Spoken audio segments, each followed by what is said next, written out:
Mfumo wa kiakili wenye kuleta ushujaa. Achana na ushujaa wa nje, nataka mental strength, spiritual mental strength, mfumo wa kiakili wa kiroho uliokomaa. Kama usipoulinda uwezo wako wa kusema hapana kwa mambo ambayo Mungu amesema usifanye, unaondoka. Uwezo wako wa kuwa na ujasiri wa kuyaona mambo katika mtazamo wa Mungu unaondoka.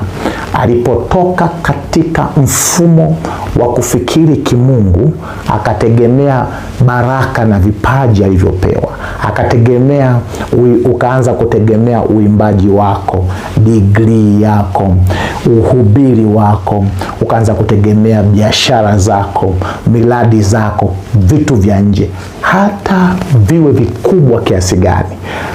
Kama ndani ni dhaifu, kama ndani Roho wa Mungu hatawali, kama ndani akili imeachwa bila kutawaliwa, kama ndani unapua emotional intelligence, vilivyo nje ambavyo unajivunia vitakumaliza.